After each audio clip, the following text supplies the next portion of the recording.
consent agenda. Make a motion to approve the consent agenda. Second. Motion and second. Is there discussion? Seeing none, all in favor of the motion say aye. Aye. All opposed, same. Motion carries. Item number 6.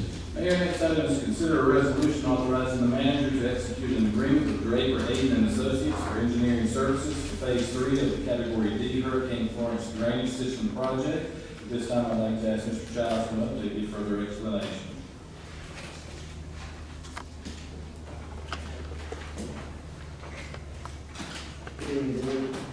This is a continuation of Cat D, which is permanent work, which is bank stabilization, headwall stabilization work throughout the remaining 6 basins.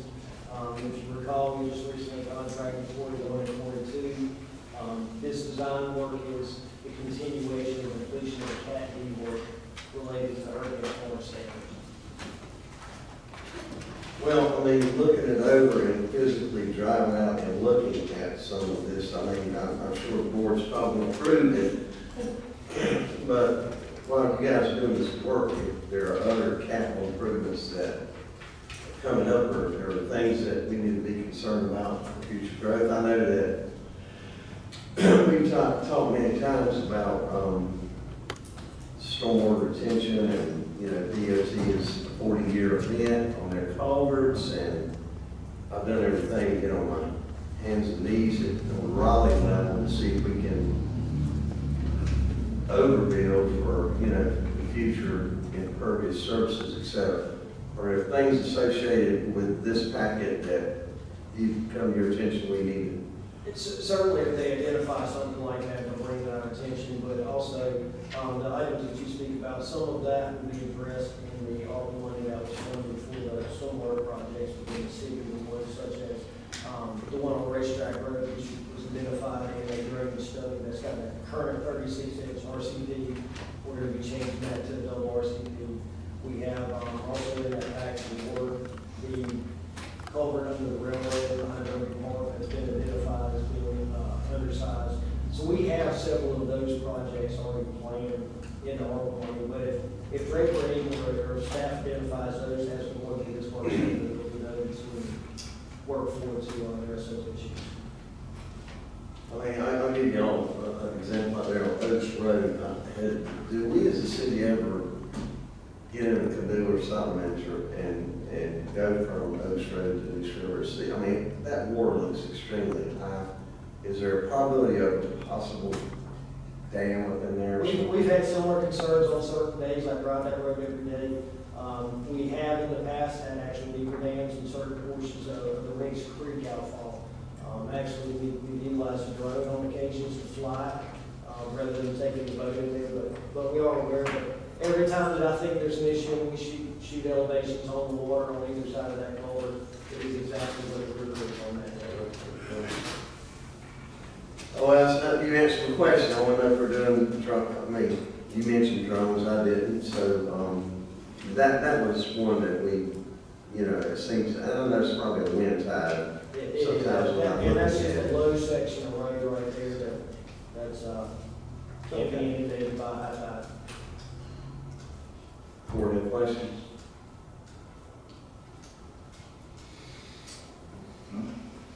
Now I'd like to make a motion that we adopt a resolution authorizing the city manager to execute the agreement with Draper, Aden and Associates for engineering services for Phase 3 of the Category D Hurricane Florence Drainage System Project. Second. Motion and second. Is there discussion? Seeing none, let's have a roll call starting with Alderman Bengel. Alderman Bengel? Yes. Alderman Aster? Yes. Mayor Outlaw? Yes. Alderman Kinsey? Yes. Alderman Best? Yes. Alderman Odham? Yes. Motion approved. Item number 7.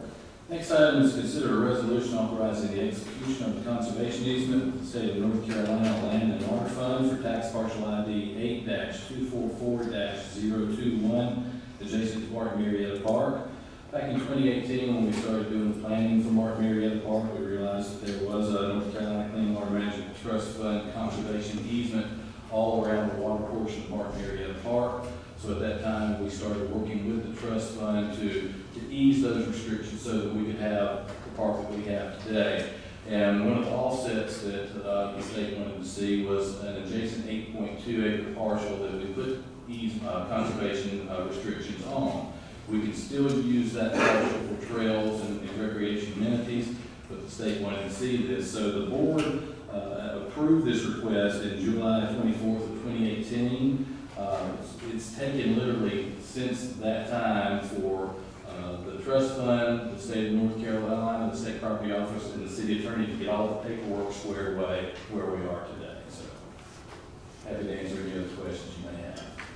Mr. Davis, are we the grantee on this? Yes, sir. I mean, generally, you would think we were, Yes. they would, yeah. We're giving these rights to the state Right. in exchange for release of more restrictive covenants on the park. We have questions? If there's no questions, I would like to make a motion to adopt a resolution authorizing the execution of a conservation easement with the state of North Carolina Land and Water Fund for tax parcel 98244021, adjacent to Martin Marietta Park. Second. Motion and second, is there discussion? Seeing none, let's have a roll call, starting with Alderman Odham. Alderman Odom. Yes. Alderman Best. Yes. Alderman Kinsey. Yes. Mayor Outlaw. Yes. Alderman Aster. Yes. Alderman Bengel. Yes. Motion carries. Item number 8.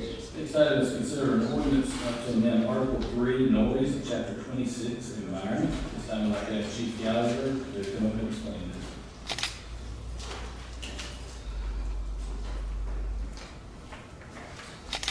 Good evening, Board.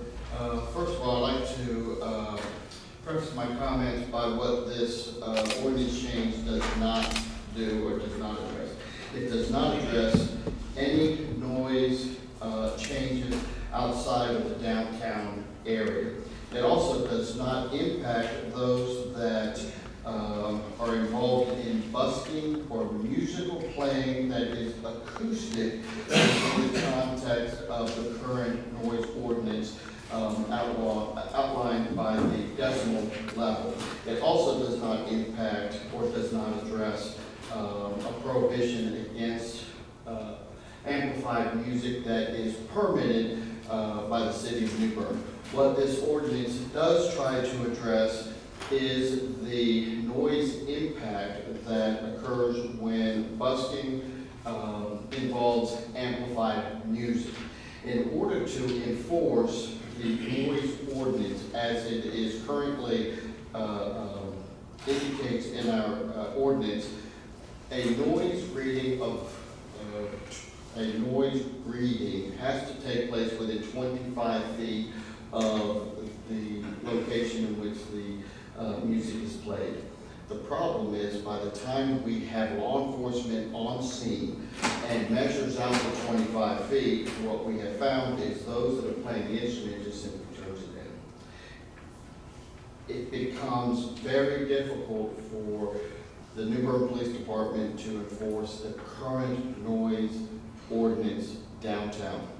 The solution, we feel, that will address all of our concerns without adversely impacting those that wish to play an acoustic instrument, is simply to ban the use of amplified music downtown. And this is a little bit different than what we experience from inside of the building. The infrastructure itself will muffle the sounds of amplified music. That is not the case downtown. We have responded on several occasions to buskers that are playing very loud. In fact, there have been occasions when we had permitted events and permitted performers that were competing against the buskers. I discussed this with the city manager and the city attorney, and we feel that this ordinance change is in the best interest of all involved. I'm happy to answer any more questions upon your request. Chief, I guess I should start out because this is happening in my ward, and I'm aware of the complaints and I receive them on a regular basis. And I just want to make sure that the citizens totally understand. So we're talking about public spaces such as Bear Plaza, the sidewalks. I assume, does this include Union Point Park?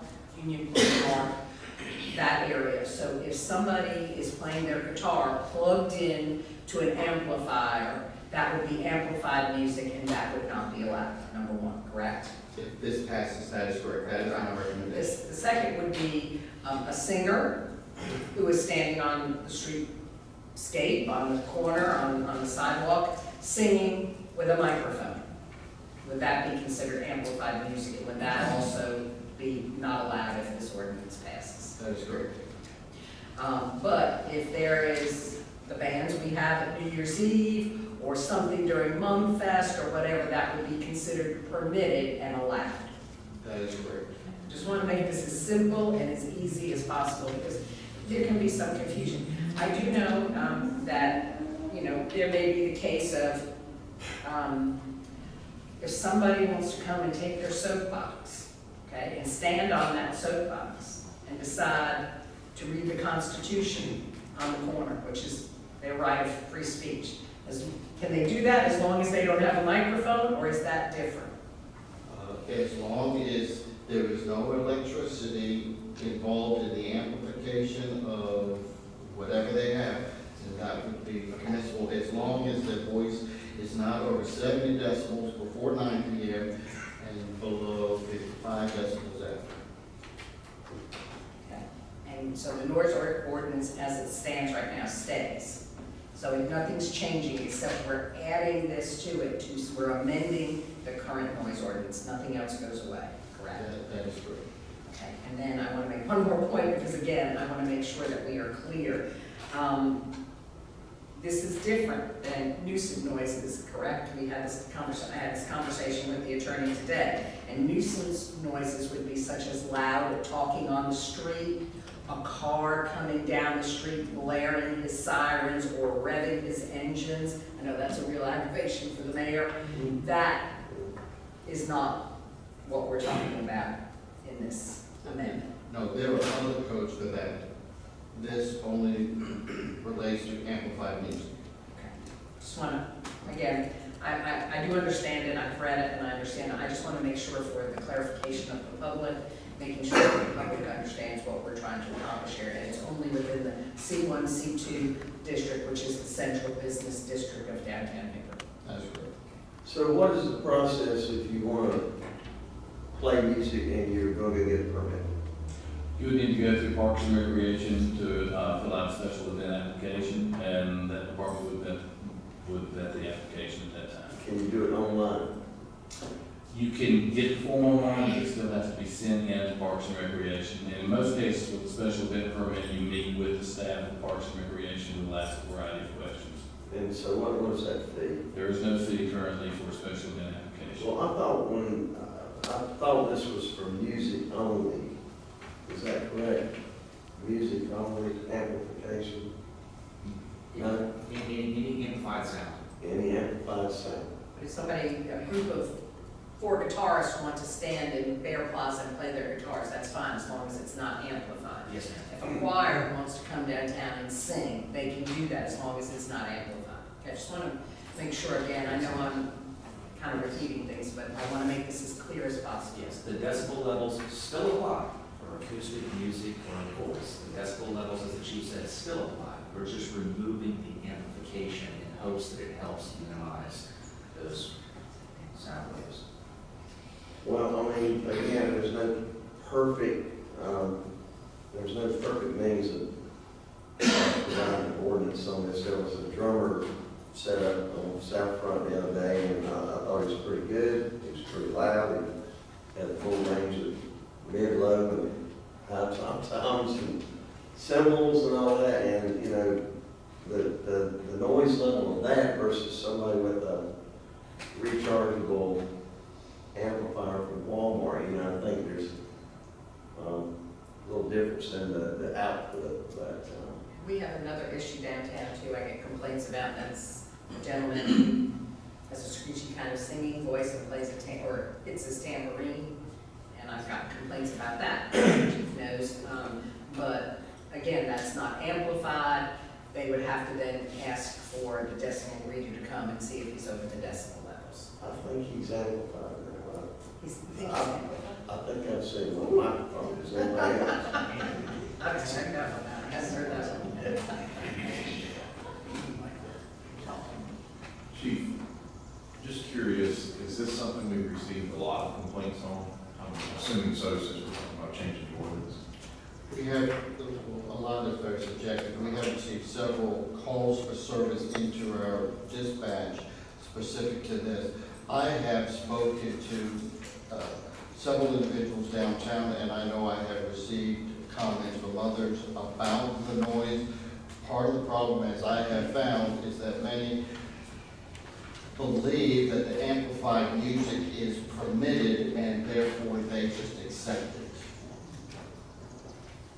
So this is the reason why I believe we don't receive more calls into our 911 center. One of the issues we had is a gentleman with a car, very nicely, because I got complaints, just said, you know, instead of calling the police, would you please turn it down, whatever. He got pretty belligerent with me, called me several very unkind names, and told me it was his right, he could play as loud and whatever he wanted to do, and kept playing. So we had no tools, you know, that gentleman, we had no tools at that point to stop him other than the decimal reader. When the police came, of course, he got silent. So that's the issue that we deal with. Alderman, we've also had several residents that live downtown come to City Hall to complain about this as well. I'm just curious why Union Point Park was included. I would have thought that from a residential standpoint, it's pretty open. Yeah, I guess well, that's a great question, because there's so many weddings that are being held at the gazebo that, you know, take the pastor from, you know, having a microphone to be able to, you know, perform the ceremony or whatever. They would have permits for those functions to allow for that. Anybody else who has music down there. So anybody, you couldn't then go down there with your amplifier and just start playing music. I think the simple reason it's included is part of the C1, C2 zone. Yeah, thinking of all the circumstances. Thank you. Anybody else have any other questions, comments, concerns? If that's the case, then, Mayor, I'd like to make a motion that we adopt an ordinance to amend Article 3, Noise of Chapter 26, Environment. Motion and second, is there discussion? There's just another comment that I'd like to make, that, again, you know, if this doesn't work, if we've got some issues, we can always come back, amend it again, or make some changes. So this isn't a do-all, be-all. Okay. Let's have a roll call start with Alderman Bengel. Alderman Bengel, Yes? Alderman Aster, Yes. Mayor Outlaw. Yes. Alderman Kinsey, Yes. Alderman Best, Yes. Alderman Odham. Yes. Motion carries 9-9. Next item is consider a budget ordinance amendment for FY 21-22. I do want to let you know that earlier this afternoon, the city clerk did send you an adjusted item for this. It's also in front of you. This time I'd like to ask Ms. Osterman to come up and explain this. Good evening. We're requesting a budget amendment to the general fund and the grants fund. The general fund is amended to cover the difference of the project, cost of project for the elevator project, of $3.929,000 and the $3.9 million that was financed. That was approved by the board on the March 22nd meeting. And what we had to add to this was the $36,937 for the 25% match requirement for the Boston Creek Marsh Walk project. That totals $65,937 for the general fund. The grants fund is amended to recognize the North Carolina Coastal Management Program in the amount of the total is $147,746. With $110,809 funded through that program, and the $36,937 for the match. That grant application was approved at the July 27, 2021 meeting. We have the Bern Memorial Justice Assistance Grant by the U.S. Department of Justice.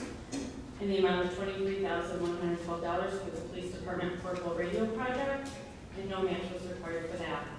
The Firehouse Subs Public Safety Foundation Board of Directors in the amount of $15,000 for the police department dual purpose green K9 control narcotics